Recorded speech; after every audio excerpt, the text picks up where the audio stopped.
Media आपको cover क्यों नहीं करते? सर ये तो बहुत ही गहन विषय है, इसके बारे में जो मीडिया जो है। सच बोलना चाहिए, मैं तो जम्मू से आया हूँ आपको कवर करने के लिए। अगर उधमपुर का मीडिया मतलब क्या वजह है, क्यों नहीं कवर करता है, क्या आपको क्या लगता है? सर मुझे लगता है कि यहाँ पे जो मैक्सिमम चैनल्स हैं किसी ना किसी लीडर्स ने खरीदे हुए हैं, उनके अपने चैनल हैं। आप तो लीडर नहीं है। मैं नहीं हूँ ना, तो मेरा चैनल भी नहीं है ना कोई। तो अगर उनके चैनल पे मैं उनके ही आकाओं के खिलाफ बोलूँगा और वो इंटरव्यू चलाएंगे, तो कौन सा ऐसा आदमी है जो चाहेगा कि मेरे खर्चे हुए पैसे से बना चैनल मेरे ही खिलाफ न्यूज़ चलाए?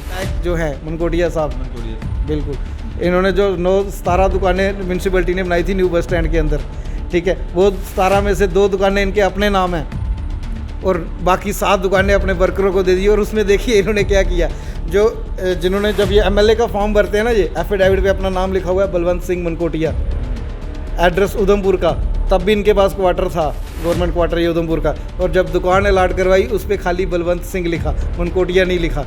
अब ये सवाल ये बनता है कि एक आदमी के 2 नाम कैसे हो सकते हैं? एक एफिडेविट दे रहा है वो कि मेरा नाम बलवंत सिंह मनकोटिया है, दूसरी साइड वो दुकान ले रहा है सिर्फ बलवंत सिंह के नाम की। तो कहीं ना कहीं लोगों के धूल झोंकने की कोशिश थी, कहीं ये ना पता चल जाए ये आदमी कौन है। आज हम डिस्ट्रिक्ट उधमपुर में हैं और हमारे साथ खास बातचीत के लिए मौजूद हैं अरशद सिंह साहब, जो कि चेयरमैन हैं टीम उधमपुर के। सर स्वागत है आपका न्यूज़ स्टार इंडिया में। Thank you. अरशद जी, मैं आपसे जानना चाहूँगा ये जो टीम उधमपुर है ये क्या है और किस तरह से जो है आप इसमें काम करते हैं, या आपके सहयोगी जो आपके साथ में हैं वो किस तरह से काम करते हैं? सर टीम उधमपुर हमने एक ऑर्गेनाइजेशन बनाई, क्योंकि मुझे जो था, मुझे उधमपुर से बड़ा लगाव है, मेरा जन्म स्थान भी ये कर्म भूमि भी मेरी यही रही है, तो मरना भी हमने यहीं पे है।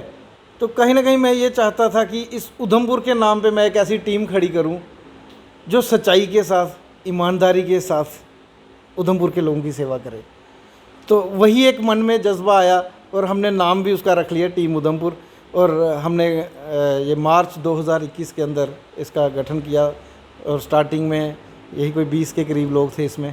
और आज मुझे बताते हुए खुशी होती है कि मेरे साथ जो मेंबरशिप है इसकी 12,000 क्रॉस कर चुकी है डिस्ट्रिक्ट उधमपुर के अंदर। तो और ये वो लोग हैं जो ईमानदारी और सच्चाई के साथ खड़े होने वाले लोग हैं। ये कोई वो पैसे दे के बुलाई हुई भीड़ नहीं है कि ये ना ही हम राजनीति के किसी कोई राजनीतिक हमारा एजेंडा रहता है, ना कुछ। हमारा सीधा और सीधा इकलौता मकसद जो है एक गुड गवर्नेंस जिसको हम कहते हैं, लोगों के हक, लोगों की जो ज़रूरतें हैं वो बिना करप्शन के पूरी हों, यही चीज़ हमने लेकर काम किया। और बड़ी सारे लोग हमारे पास शिकायतें आती हैं जो भी करप्शन को लेकर, भी हम उनका निपटारा भी करते हैं। तो इसी की चीज़ को लेकर हमारा जो है स्टार्ट हुआ था। असल जी, मैं आपका जो आपका पेज है उसको देख रहा था, वहाँ पे बहुत सारे वीडियोस जो हैं वहाँ पे मैं देख रहा था और काफ़ी सारे केसेस आपने जो है हल करवाए हैं। मैं चाहूँगा कि आप कुछ केसेस जो हैं वो हमारे व्यूवर्स के लिए शेयर करें ताकि एक अवेयरनेस जो है आम जनता में जाती है। बिल्कुल सर, जब हमने टीम जब मार्च में बनाई थी तो मार्च के एंडिंग में ही हमारे पास एक आदमी आया जिन्होंने एक काम लिया हुआ था उन्होंने रूरल डेवलपमेंट के अंदर। ये मार्च 2021 की बात है। तो वहाँ पे पंचायत सेक्रेटरी होते थे, गंडाला पंचायत का कोई काम था। तो 1,70,000 का काम था और 50,000 रुपये उसमें वो कमीशन मांग रहे थे। और उस पंचायत सेक्रेटरी ने जो पैसा उसका बचा हुआ था वो अपने अकाउंट में ट्रांसफ़र करवा लिया था। अच्छा। और एटीएम से उसको पैसे निकाल के दिए और बाकी के अपने पास रख लिए थे कि इसलिए कि ये हमारी कमीशन का हिस्सा बनता है। तो नेचुरल सी बात है, जब वो आदमी हमारे तक आया, हमने वो सारा एक स्टिंग ऑपरेशन किया। उसके बाद उस आदमी को उसके पैसे भी वापस मिल गए। और बड़े अफसोस की बात है लेकिन कि जिस आदमी के पास पूरे सबूत जिसके खिलाफ थे कि उसने कमीशन मांगी, और उसने ये भी बताया था बाकायदा कि बीडीओ कमीशन लेता है, जेई कमीशन लेता है, ट्रेजरी में कमीशन लगती है, इतने सारी पूरी रिकॉर्डिंग्स होने के बाद उसको कुछ देर के लिए सस्पेंड किया गया और अभी 1-2 महीने पहले उसको दोबारा से नौकरी पे ज्वाइन करवा दिया गया है। पंचायत सेक्रेटरी को सस्पेंड किया गया? हाँ, लेकिन जिन लोगों के उसने नाम लिए उन पे कोई कार्रवाई नहीं हुई। और इसके एक बहुत गहन विषय था, इसके इंक्वायरी होनी चाहिए थी, लेकिन वो डोगरी च कहावत है कि दुद्ध दी राखी है बिल्ले वाली देते। इंक्वायरी करने वाले भी उनके डिपार्टमेंट के थे और जिसके खिलाफ इंक्वायरी हो रही थी वो भी उसी डिपार्टमेंट के थे। तो फाइनली क्या हुआ कि उसको 1.5 साल के बाद दोबारा नौकरी पे ज्वाइन करवा दिया गया। तो इसी तरह से एक और पंचायत में एक हमारे पंच थे, दंदाल पंचायत है, दंदाल वेस्ट उसको कहते हैं। वहाँ पे उन्होंने क्या किया था कि जो एक्चुअल बिल थे, वो बेचारा आदमी जो पंच था, अनपढ़ था, पढ़ा लिखा नहीं है, वो बिल लेकर घूम रहा था, कभी पीडीओ ऑफिस में, कभी कहीं कि मैंने ये काम करवाया है, मेरे ये 1,30,000 के बिल जो है ये क्यों नहीं निकल रहे। और उसको कहते थे तुम्हारे बिल जो हैं अभी पैसा ही नहीं आया है। फिर वो हमारे पास आया, फाइनली हमने आरटीआई लगा के जवाब मांगा तो हमें ये जवाब मिला कि ये बिल इस वेंडर के अकाउंट में क्लियर हो चुके हैं, जबकि जो एक्चुअल बिल थे वो शमसुद्दीन नाम का पंच जो है वो उसके पास थे। और वो पंचायत सेक्रेटरी और सरपंच ने मिलके वो बिल्स जो थे दूसरे वेंडरों से लेके बिल कैश करवा ली और पैसा वो खा चुके थे। और फाइनली उसको वो पैसा मिला और उस पर भी कार्रवाई हुई। पंचायत सेक्रेटरी जो है सस्पेंड है वो आज की डेट में भी। तो मैं कह रहा हूँ इतने सारे सबूत होने के बावजूद जब सारी चीज़ें क्लियर होती है, मुझे समझ नहीं आता कि इनको बख्श कैसे दिया जाता है। इसी तरह से मैं आपको बताऊँ, एक फॉरेस्टर था, उसने लकड़ी छुपा के रखी थी पखलाई पंचायत में। वो लकड़ी वहाँ से बरामद हुई, सज़ा क्या मिली, उस फॉरेस्टर को ट्रांसफ़र कर दिया गया। इसके अलावा उसके ऊपर कोई कार्रवाई नहीं हुई। कितनी लकड़ी थी वो? सर मैं अब इतना तो कैलकुलेशन हमें आती नहीं है, लेकिन बहुत ज़्यादा लकड़ी थी। उसके वीडियोस आप देखें, कम से कम 1 ट्रक लकड़ी होगी वो। अच्छा। हाँ, उसके ऊपर कार्रवाई नहीं हुई। ऐसे ही मैं आपको बता दूँ, अभी एक पीछे पंचारी का मामला आया है। एक पटवारी, रजिंदर सिंह नाम है उसका, पंचारी में वो पोस्टेड था। उसने एक अनपढ़ आदमी से उसके 7 डोमिसाइल परिवार के बनाने के 11,000 रुपया ले गया था उससे। कितने डोमिसाइल बनाने? 7 डोमिसाइल। 7 डोमिसाइल बनाने के 11,000 रुपया उससे ले चुका था। फिर उसके कोई उस आदमी के कोई अंकल थे, उसकी डेथ हो गई तो उनके परिवार में कोई नहीं था, तो वो विरासती इंतकाल करते ना आगे दूसरी जो लोग बचे हैं, उसका वो उनसे 1.5 लाख रुपया मांग रहा था अलग से। तो फाइनली वो आदमी कहीं फेसबुक से मेरा नंबर लिया, पता नहीं, मैं नहीं जानता, वो मेरे ऑफिस में आया, उन्होंने ऐसे बात, हमने उस पटवारी को बुलाया, हमने बोला भैया उसके पैसे वापस कर दे। वो पहले तो वो मानना ही नहीं कि मैंने पैसे लिए हैं। मैंने कहा कोई बात नहीं। फिर वो आदमी जब डीसी ऑफिस में जाके खड़ा होकर बोलेगा पैसे लिए कि नहीं, इंक्वायरी तो होगी। तो उसने क्या किया, उसको पैसे वापस दे दिए और बाद में बोलता कि जो काम था उसका वो मान गया कि मैं काम करूँगा। बट फाइनली है तो करप्शन है तो गलत बात है। एक आम इंसान के साथ एक अनपढ़ अगर आदमी है कोई, उसकी मासूमियत का हम इतना फ़ायदा नहीं उठा सकते कि हम उससे 11,000 रुपये। कंप्लेन वगैरह कुछ नहीं हुआ? कंप्लेन हुई सर, उसको भी अब पता नहीं, कोई जो कार्रवाई होनी चाहिए थी उस पर उस तरीके की नहीं हुई है अभी तक। तो ऐसे बहुत सारे विषय हैं और बहुत सारे लोग ऐसे भी हैं जो उनको पैसे चुपचाप वापस कर देते हैं। तो हमें कोई शौक नहीं है कि हम किसी की नौकरी खाए या कुछ। एक बार कहने से अगर कोई किसी के पैसे वापस कर देता है तो हम उसको भी ज़्यादा कोई टॉर्चर करना कोई हमारा मकसद नहीं है। हमारा कि लोगों के काम होने चाहिए। और बड़े सारे विषय रहते हैं जहाँ पे लोग परेशान होते हैं। आज लोगों पर बिजली, पानी, इन सब चीज़ों को लेकर परेशान। आपको मैं बताऊँ कि आज हमारी स्टेट में 3,000 मेगावाट बिजली पर डे जी प्रोडक्शन है। 3,400 मेगावाट की रिक्वायरमेंट है, लेकिन हमारी स्टेट को 1,600 मेगावाट मिल रही है। वो भी नॉर्दर्न ग्रिड से ये परचेज़ कर रहे हैं, जो कि कोल के ऊपर डिपेंडेंट है। तो हमारी स्टेट के जो रिसोर्सेज हैं उनसे जो बिजली तैयार हो रही है वो दूसरी स्टेटों में मुफ्त बंट रही है। और हमारी स्टेट जो है ये बाहर से बिजली परचेज करके यहाँ पे ला रही है और जिसको देने के लिए असमर्थ है, क्योंकि रिक्वायरमेंट पूरी नहीं कर पा रहे हैं। तो ये अफसोस की बात है कि हमारे जो पुराने नेता जितने पहले रहे वो क्या दिल्ली के साथ यही समझौते करते रहे कि यहाँ के रिसोर्सेज जो है आप बाहर भेज दो और यहाँ वाले जो लोग हैं तरसते रहे, ये सिर्फ मुंह को देखेंगे एक दूसरे के। आज बड़ी बड़ी पार्टियां आ रही हैं, वादे कर रही हैं, हम बिजली फ्री कर देंगे, हम पानी फ्री कर देंगे। मैं कहता हूं फ्री करना है, आप एक गरीब के लिए एमबीबीएस की सीट फ्री कर दो जिसका करोड़ रुपया लगता है। बिल्कुल। आप इंजीनियरिंग की सीटें फ्री करिए ना, हम बिजली पानी का बिल हम दे सकते हैं, हम स्वाभिमानी लोग हैं।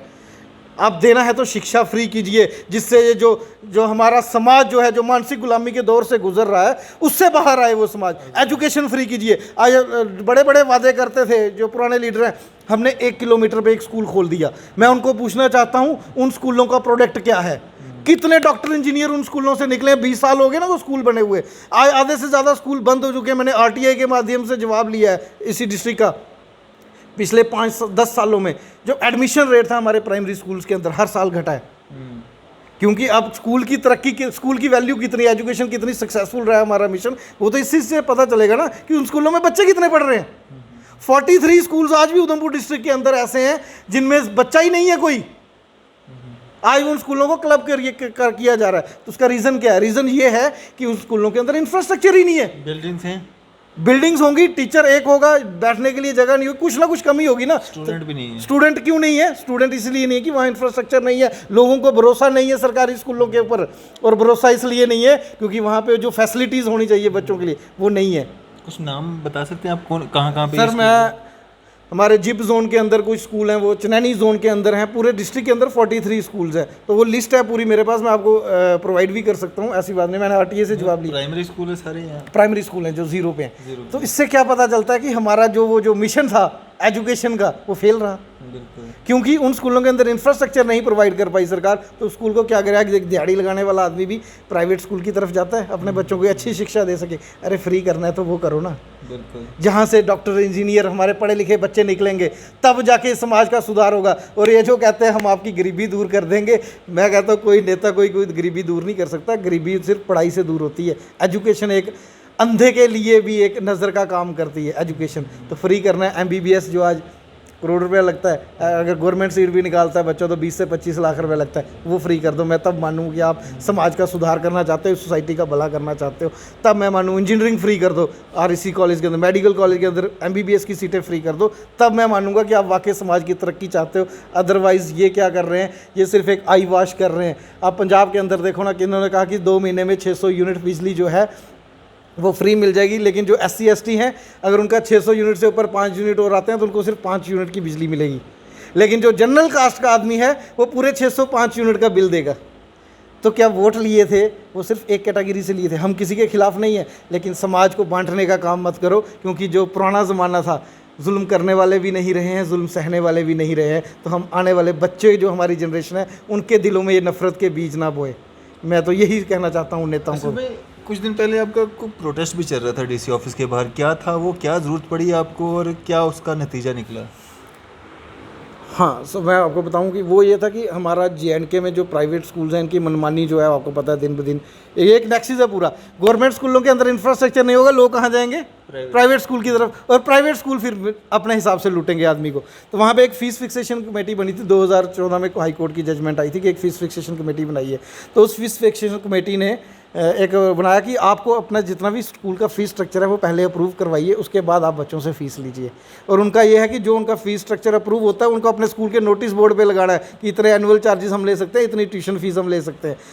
लेकिन उधमपुर के अंदर बड़े बड़े स्कूल जो हैं, जो स्कूल माफिया मैं इनको कहूँगा, इनके पास एक के पास भी फ़ीस फिक्सेशन कमेटी का अप्रूवल नहीं था। और ये 30-30, 35-35 हज़ार रुपये एक बच्चे से नर्सरी में एडमिशन और वो फ़ीस ले रहे थे। 35 हज़ार? बिल्कुल। तो फिर मैंने अल्टीमेटली सुनवाई कोई होती नहीं है, मेल्स डाल के ये हमारे प्राइम मिनिस्टर कहते हैं डिजिटल इंडिया बना रहे हैं हम मेल करते हैं, फिर ऑफिसर कहता है यार मेल तो मैंने देखी नहीं।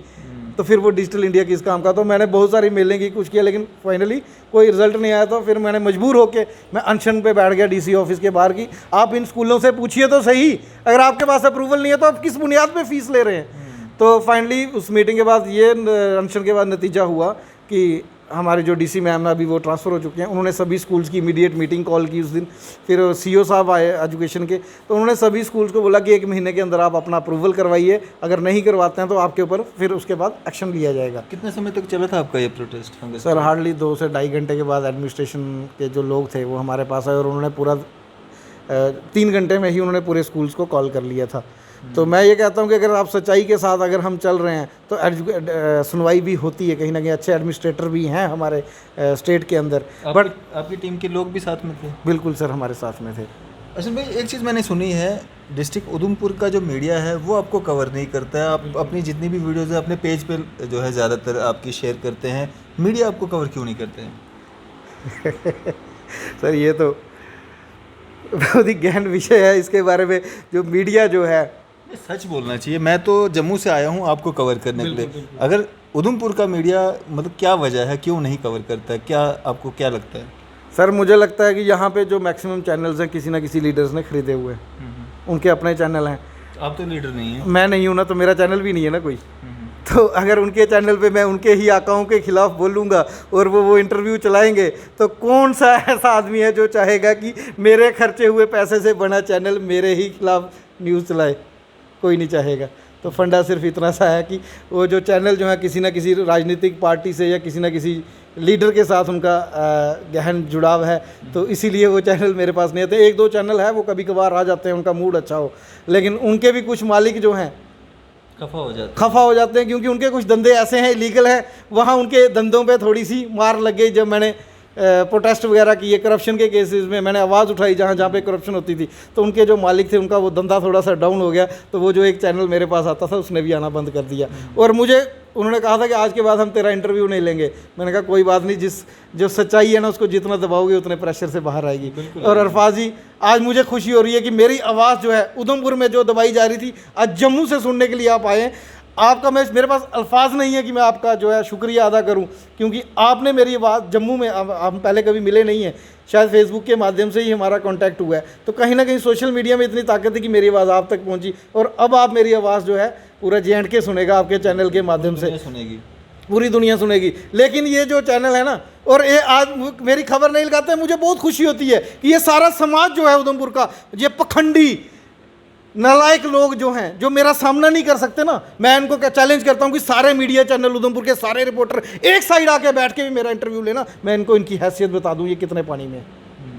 चलें, हम तो अपना फ़र्ज़ निभाते हैं जो हमें लगता है कि हमें अपना फ़र्ज़ निभाना चाहिए। हम इसीलिए जम्मू से उधमपुर आपके पास आए, हमने आपका काम देखा, आपका पेज पे आपने देखा कि आप क्या काम कर रहे हैं और करप्शन के ख़िलाफ़ जो आप लड़ाई लड़ रहे हैं, हमने अपना फ़र्ज़ समझा कि हम आपका इंटरव्यू करें, आपको लोगों के साथ रूबरू करवाएं। उस 3 घंटे का जो आपका हंगर स्ट्राइक था, उसमें एक भी मीडिया कर्मी वहाँ पर आपके पास नहीं, एक चैनल आया था, तो मैंने बुलाया सबको था, फ़ोन कर करके मैसेज भी डाले थे, कोई नहीं आया। एक चैनल वो है, वो मेरी सपोर्ट आ जाता है जब उसका मूड अच्छा होता है, क्योंकि वो आदमी जो रिपोर्टर है वो बहुत अच्छा आदमी है, मैं उसके दिल से प्यार करता हूँ, मेरे बड़े भाई की तरह मैं उसको सल्यूट करता हूँ। वो अपने मालिक के खिलाफ जाके भी कई बार मेरे पास आता है, लेकिन वो हर चले नहीं चले उसका कोई पता नहीं है। नहीं, वो चलाता है, जब वो लेता है वो चलाता है आदमी, लेकिन उसकी भी एक लिमिटेशंस है कि अपने मालिक के खिलाफ वो ज़्यादा नहीं जा पाता। तो मेरी उनसे कोई नाराज़गी नहीं है, मीडिया के जो मीडिया बंधु हैं मेरी उनसे भी कोई नाराज़गी नहीं है, क्योंकि वो अपना काम कर रहे हैं, मालिक की सुननी पड़ती है।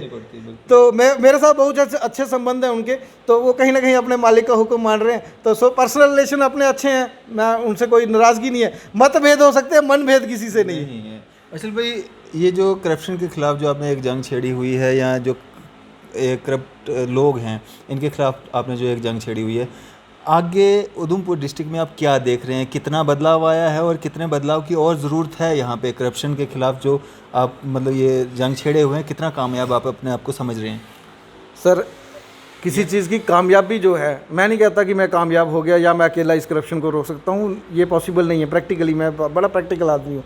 हाँ, रिज़ल्ट ये आया है, आज जो लोग पंचायतों में काम करते हैं ना, वो पहले कहते थे कि जो JE और पंचायत सेक्रेटरी हमारे जेब से भी पैसा निकाल के कमीशन मांग लेते थे, आज ये कहते हैं कि जो तेरा सर ईमान कहता है, चुपचाप मेरा बैग बाहर पड़ा है उसमें डाल दे अपनी मर्ज़ी से, नहीं तो वो अपनी मर्ज़ी से लेते थे। आज लोग जागरूक हो चुके हैं, मेरे अलावा बड़े सारे लोगों ने करप्शन के केसेस में पंचायतों के अंदर आवाज़ उठाई है। तो कहीं ना कहीं ये हिम्मत आई है लोगों के अंदर, और कहीं ना कहीं शायद अशरफ सिंह अकेला कुछ नहीं है, ये उन लोगों का सहयोग है, और डिपार्टमेंटों के अंदर भी अच्छे लोग हैं जहाँ से हमें क्लूज़ मिलते हैं कि 2014 के बाद ही करप्शन शुरू हुई है, या 16 में जब सरकार गिरी है, उससे पहले भी कमीशनें जाती थी, उससे पहले भी ये घोटाले होते थे।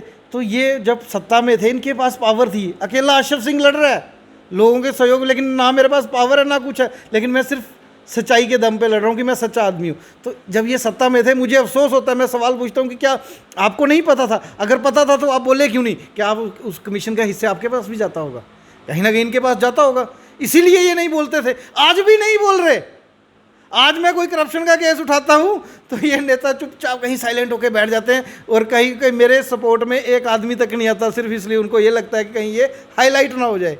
अरे मुझे सुर्खियाँ बटोरने की ज़रूरत ही नहीं है, मैं करियर छोड़ के आया हूँ, 23 स्टेट्स में मैं घूम के आया हूँ जॉब के सिलसिले में। मैं टीचर्स को ट्रेनिंग प्रोवाइड करता था गवर्नमेंट स्कूल के अंदर, तो मैं करियर छोड़ के आया हूँ यहाँ पे। मुझे ये सुर्खियाँ बटोरने की ज़रूरत नहीं है, अगर होती तो मैं वहाँ पे बहुत सुर्खियाँ बटोरता था। वहाँ भी मेरे न्यूज़पेपर में इंटरव्यूज़ आते थे, सब कुछ होता था, वहाँ पे भी वीडियोस बनते थे।